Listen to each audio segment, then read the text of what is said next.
माँ शारदे के चरणों में नमन करते हुए मैं आप सभी को प्रणाम करता हूँ। आप सभी का YouTube चैनल ML कौशिक में हार्दिक स्वागत करता हूँ, हार्दिक अभिनंदन करता हूँ।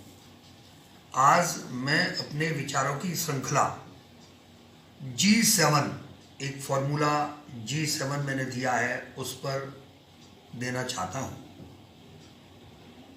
हम जीवन में पाते हैं कोई ऐसा प्रथम इष्ट किसी भी कार्य को प्रारंभ करने से पहले या किसी कार्य को प्रारंभ करने के समय उसका स्मरण करते हैं, उसको बुलावा भेजते हैं और वो वहाँ पर हमारे मानसिक मनोवैज्ञानिक रूप से वो हमारे समक्ष प्रस्तुत होते हैं और हम कार्य का प्रारंभ करते हैं।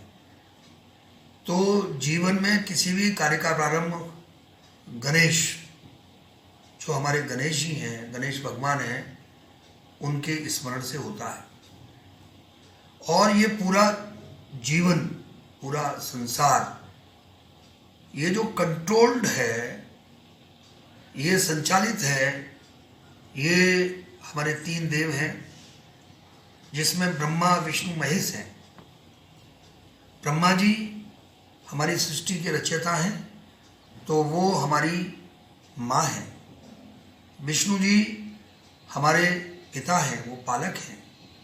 शंकर जी हमारे गुरु के रूप में हैं, वो पूरा सिस्टम को सिस्टमेटिक ढंग से चलाते हैं।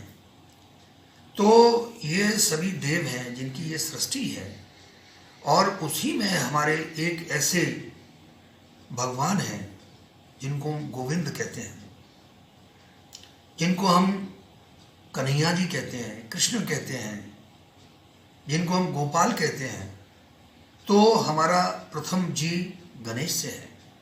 गणेश की पूजा अर्चना और गणेश के बाद गोविंद का ध्यान।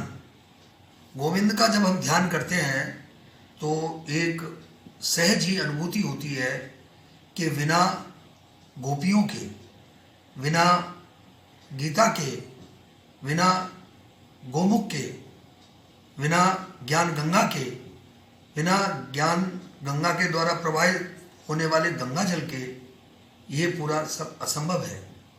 तो गोविंद का ध्यान करते ही हमें गोपियाँ ध्यान में आती हैं।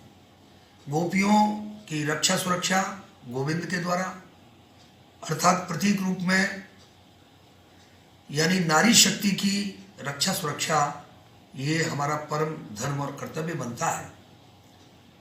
और जब वो कुरुक्षेत्र के मैदान में, रण क्षेत्र में, वो गीता का उपदेश अर्जुन को देते हैं, तो वो पवित्र ग्रंथ गीता भगवान श्री कृष्ण के श्री मुख से निकला हुआ एक ऐसा ग्रंथ जिसकी हम पूजा करते हैं।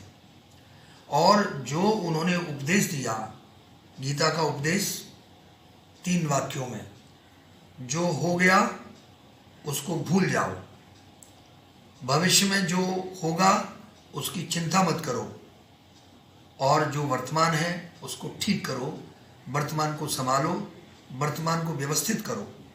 ये गीता का सार है। और इसी तरह से उन्होंने जो उपदेश दिया है उसमें कहा है, कर्मण्ये वाधिकारस्ते मा फलेषु कदाचन, अपना कर्म करो, फल की इच्छा मत करो। तो इस गीता ग्रंथ से एक गोमुख बनता है, और गोमुख यानी विचारों का गोमुख है। और हम गो से यानी गाय, जो भगवान की सबसे प्रिय, एक इस रूप में है कि उसमें उनका वास है, गाय में उनकी भावना है, गाय सेवा में उनकी वृत्ति है। तो ऐसा गोमुख जो गीता से बनता है, और उस गोमुख से जो ज्ञान गंगा प्रवाहित होती है, और वो ज्ञान गंगा पूरे विश्व को मानवता का संदेश देती है, पूरे विश्व को जीवन जीने की कला देती है, पूरे विश्व को एक आत्मिक ज्ञान देती है। और वही जो ज्ञान है वो ज्ञान गंगा जल है। गंगा जल जैसा पवित्र भाव रखते हुए, और हर व्यक्ति, हर प्राणी आज पवित्र ग्रंथ गीता का अध्ययन कर रहा है, अध्ययन करके अपने जीवन को धन्य और सफल बना रहा है। ऐसे ज्ञान गंगा जल से हम अपने भाव विचारों से अपने को पवित्र करते हैं और जीवन में सफलता प्राप्त करते हैं। इसी के साथ में ही इससे एक धारा निकलती है, वो W4 यानी W W W W। इसका मतलब है पहला W यानी विशन। जब हमारे भाव शुद्ध पवित्र होते हैं तो किसी भी कार्य को करने के लिए हमें पहले, सबसे पहले भाव की उत्पत्ति होती है। अब जब भाव की उत्पत्ति होती है तो फिर इच्छा जागृत होती है, और उसी पहला W विशन, किसी चीज को, किसी काम को करने के लिए सबसे पहले हमको विश करते हैं, यानी विशिंग होता है। और वो जो विशिंग होता है, जो इच्छा है, उसको फिर हमारा मन संकल्पित करके उसको दृढ़ इच्छा शक्ति में परिवर्तित कर देता है, तो फिर वो विलिंग हो जाता है। जो सेकंड W है, विलिंग है। और जब विलिंग यानी कार्य करने के लिए हम तैयार हो जाते हैं, उसके लिए मेंटली प्रिपेयर्ड होते हैं, और फिर निश्चित रूप से एक अगला W आता है, वर्किंग। तो हमारा कार्य प्रारंभ हो जाता है। जो हमारा कार्य प्रारंभ होता है उसके लिए सतत अनवरत वर्किंग होती है। अब जब वर्किंग होती है तो लास्ट जो फोर्थ W है, दैट इज विनिंग। निश्चित रूप से विजय हमारी होती है जब हमारे मन में गणेश जी का वास होता है, गोविंद हमारे मन में होते हैं, और गाय गोमुख बनता है, और गोपियाँ जो नारी शक्ति है उसका स्मरण होता है, तो गीता का ज्ञान, वो ज्ञान गंगा होती है, उससे पवित्र धारा गंगा जल की निकलती है। तो तभी वो पवित्र धारा से ही हमारी इच्छा बनती है, और इच्छा दृढ़ इच्छा शक्ति में परिवर्तित होती है, और उससे हमारी कार्य की परिणति होती है, और कार्य के साथ में ही फिर विजय हमारी होती है। तो मैं संक्षेप में कहूँगा कि किसी भी कार्य को करने के लिए सबसे पहले हमारे अंदर भाव आता है। जब हमारे अंदर जब भाव आता है तो भाव के साथ में ही फिर इच्छा उत्पन्न होती है। किसी भी कार्य को करने की इच्छा उत्पन्न होती है। जब किसी को कार्य को करने की इच्छा उत्पन्न होती है तो फिर उस उत्पन्न इच्छा को मजबूत किया जाता है, और मजबूत करने के बाद में फिर कार्य की परिणति होती है, और कार्य की परिणति के साथ में ही फिर विजय हमारी होती है। ये जीवन है। जीवन में हमारा जो शरीर है ये भगवान के द्वारा दिया हुआ एक ब्यूटीफुल गिफ्ट है।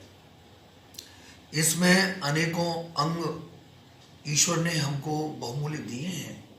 उन बहुमूल्य अंगों को सुरक्षित रखें, अपने शरीर को यथा योग्य यथोचित हम व्यायाम प्रदान करें, और जो हमारा मन है, जो दिमाग में या हृदय में बसता है, उसमें जो भी हमारे विकार हैं, जो खराब विचार हैं, उनको हम दूर करें।